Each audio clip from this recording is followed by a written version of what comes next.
Week 6 of the High School Sports Caravan is upon us already, Jim, and I can't believe we're saying week 6 already.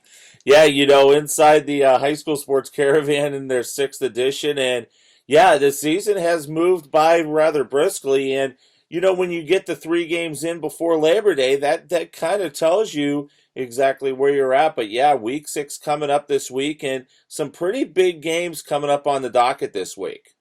A lot of big games on the docket here this week in the high school, inside the High School Sports Caravan. Let's start with the weekly poll, Jim. 5 of the top 10 teams in Class 6 remain in the top 10 poll. Really, no surprises. CBC amongst the top.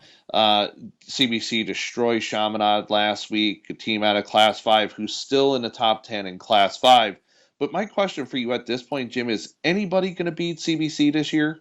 Unless you drop the class 4 and it's Webb City. I mean, and there have been a lot of people that have made, conversation and different things. And the one thing that I've said was I really think that CBC is playing the best football right now in the state other than Webb City. Blue Springs South is playing some great football over on the Kansas City side. They beat Rockhurst this week, knocked Rockhurst out of the top 10 poll. And the question came out yesterday, when's the last time Rockhurst hasn't been ranked in the top 10?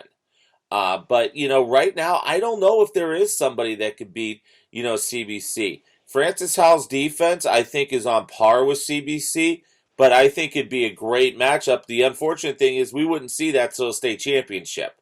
So it's going to get interesting to see how this shakes out. But I honestly think right now, CBC, Howell run the table the rest of the way, and it's going to be interesting to see how everything's going to shake out with the state playoffs. You look at the remaining part of CBC's schedule, they get the Smet, SLU High, Christian Brothers out of Memphis, and then Rockbridge. Yeah, and really the only one that would cause me any concern would be SLU High, and it's going to be can those young, can they contain, Blake Charlton, who I think is turning in to be one of the best quarterbacks, if not in the area in the state. I saw him on Friday night against Chaminade and was just super impressed with him. How he's just grown into the offense, and he's gotten a lot better than what he was during the playoff run last year. Trey Bryant's just putting up big numbers. But you know what? The question mark about CBC's defense, I think, was answered. We talked about that at the Jamboree up at Francis Howell about the question marks defensively. 118-7 is what they've given up in their first 2 MCC games. Unbelievable numbers, but they're just doing so well. And once again, I think they take care of their business the rest of the way out. Yeah, CBC scoring a little over 56 points a game, giving up just a little over 8 points a game. And that was the one thing that Coach Pingle was worried about at the beginning of the year was, hey, my defense is going to be young, especially losing players from my front seven. Well, Coach, you're not really doing half bad when you're only giving up 8 points a game. Absolutely. And you know what though? But you gotta look at the number 2 team at Francis Howell. Their starters have only given up 3 points all year long, and they've just been playing tremendous, and they're getting some scoring now. So it's going to be interesting to see how that shakes out. But then you got Kirkwood. Their gauntlet starts this week as they travel to Summit to play in a monster game over there in their conference.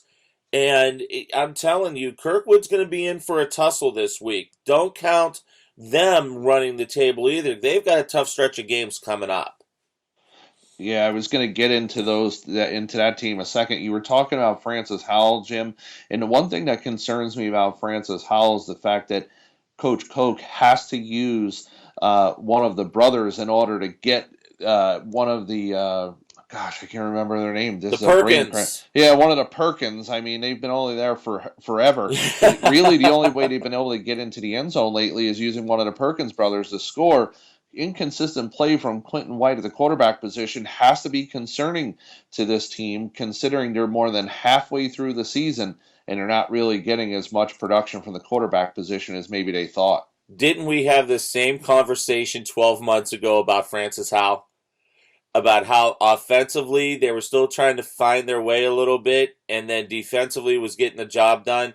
I think it's the same thing. I think we're talking about the same exact thing. They've got some games now to sort it out. I think the rough part of their schedule is behind them. I think they've got some games that they can take care of their business with and really try to get some more continuity offensively before they get into the playoffs. Their toughest game, I honestly think, in the playoffs really is going to be Jeff City in that crossover. And when you look at the standings, Hal's number one, Jeff City's sitting around at the number two spot. Once again, I think that Hal is going to be just fine if they continue to do what they're doing and continue to improve. And I don't think it's a big deal that Perkins is having to go both ways right now. And those kids are just tough as nails, and they add, I think, a steadying force to that offense. So that's not really over concerning me right now. You talked about Rockwood Summit, and they take on Kirkwood this week. Rockwood Summit, number 10 in the Class 5, they take on Kirkwood, and you say that's probably going to be a tough matchup for either side, really. And does it surprise you right now that Rockwood Summit's in the top 10 at 5-0? No. After the end of the year that they had last year, they've shown such dramatic improvement. And Coach Stewart has done a fantastic job. He took over a program that was kind of floundering just a little bit, trying to find their identity. And they've really done some great things, and they're a lot of fun to watch right now. And the cool thing is they get to play their first game on the new field over at Summit this week. You got Kirkwood coming into town. The biggest thing for Coach Stewart this week is staying focused, keeping them right where they're at. I think they are well deserved at number 10. And same thing with Chaminade. You see Chaminade only moved down one spot. And a lot of people, on the state poll gave Chaminade, hey, they deserve the credit that they're due for losing to CBC. This Chaminade team's going to make a deep run. I'm telling you right now, I really like what I see out of them. And the Zumwalt North.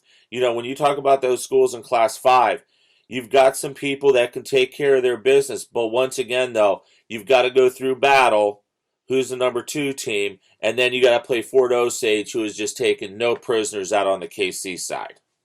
Class 4, Afton still in the top 10. U City getting votes. U City still playing some good football despite the loss to Clayton. You know what? I'm really impressed with U City. And, that was a tough loss for them on Friday night. But Clayton has really turned a corner, and I really like what head coach Gene Gladstone, first year, the crafty veteran, was at Vianney for many years, bringing the old school style of football to the Greyhounds. And it's good to see the Greyhounds playing some good football.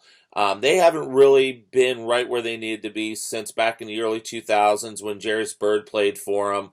And, those guys, I really like them. UC just playing great football right now. They'll be back into the mix. I really think that, Coach Allen's going to do a fantastic job.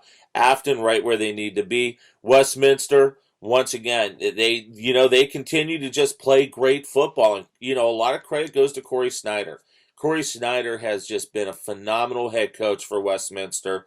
And to keep them playing at the level they've been playing over the last 3-4 years is tremendous. But once again, we're talking Class 4, Webb City's world, everybody else lives in it. Last week, something happened with Westminster that maybe a lot of people know about.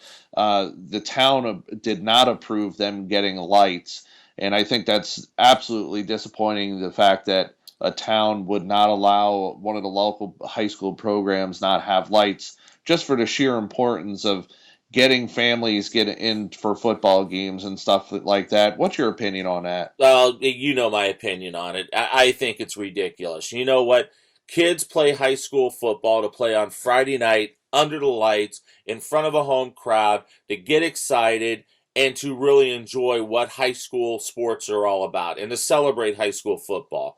For Town and Country to continue to say no to these schools out in West County, to not let them have lights, I think it is absolutely ridiculous. And you're taking away one of the most fundamental things when it comes to playing high school athletics and being able to play under the lights. And, it bothers me. It really bothers me. And, the unfortunate thing is it's not going to change in Town and Country. CBC got grandfathered in. They're only allowed to play X amount of nights with the lights on, and that's a joke. I just think it's ridiculous. I just think that there's some folks in Town and Country that really need to question, what's important. Okay, having some lights on till 9:30 on a Friday night, If that's a big deal, then I have serious issues with that. Back into Class 3, John Burrow sits tops at a heap still. Class 2, Brentwood checks in at number 8, 5-0. Jacob Clay leads the state in touchdowns with 21. Yeah, Jacob Clay is doing a great job again. My only concern with Brentwood, and this is something I've just had a concern with the last couple years, their schedule is just not that, you know, good or strong to get them ready for the playoffs. And there are so many talented teams on this side of the state in Class 2 that they struggle when they get to that point. But you know what? They're doing everything they need to do right now, and Jacob Clay is once again taking care of his business. Next, Cardinal Ritter's at 9. Lutheran St. Charles getting votes despite the loss 2 weeks ago. Yeah, and they're going to be right in the mix too. They're doing, Arlen Harris, first year head coach, doing a great job with the Cougars. And, you've got Cardinal Ritter, a big win over Borgia last Friday night. And that's kind of setting the table. There's some interesting things down in the lower classes this year, which are going to be a lot of fun to watch as we go through. Our game with the high school sports caravan. Huddle for Heroes game, Jim, between Fox and Melville. Fox 3-2 on the season. Kalen True leads the team with 5 touchdowns. He's averaging 7.6 yards per carry. They got 4 other running backs that have over 175 yards in rushing. You're not going to see very many passes out of a Fox football team. You know what, Coach Tinkler? Run, run, run, baby. And that's what they're going to do. They're going to run the ball. And this is going to be a great event on Friday night over at Melville. We're excited to be a part of it. And it's their third year that they've done this. And they've just really done a phenomenal job in building this up. And the guys will be wearing the military, the camo uniforms. And, they're going to have the Army stickers on their helmets. It's just a tremendous thing that they're getting involved with, and we're excited to be a part of it, along with our great friends over at Cheap Seats Photos, who's going to be handling all the photography work for it, and it's going to be a lot of fun for us to be over there on Friday night. We talk about the fact that Fox will run the football. How about they've only thrown the football 43 times on the season? Not very many passes. No, not very many at all. This could be a game that could be over by 9 o'clock on Friday night. It could be a quick one because Melville doesn't air it out very much either. But it's two. Once again, it's two coaches that are great friends, and just a great, great atmosphere. And once again, I think it's going to be a really good game. Throw the records out the window. These two schools are within 5 miles of each other. It's that created rivalry between the Jefferson County folks and the South County folks. Melville's being led by Jabari Shelton. He has 6 touchdowns. Wide receiver Tim Gormley leads the team with 13 receptions and 249s. And like you say, throw the records out the window. It doesn't make a difference. A game being played for good cause on Friday night. Absolutely, and that's the great thing, and that's the fun part about covering high school sports is great nights like this, and we can be a part of it. Jim, thanks for another week, and we'll be back at it again next week with more Inside the High School Sports Caravan. Absolutely. Enjoy your assignment here over the next couple days, and we'll talk to you next week, buddy. Todd Schumacher will have the call for the Melville and Fox game Friday night, 7 o'clock. HighSchoolSportsCaravan.com is where you can find all of our information. Thanks for tuning in, and we'll see you next week.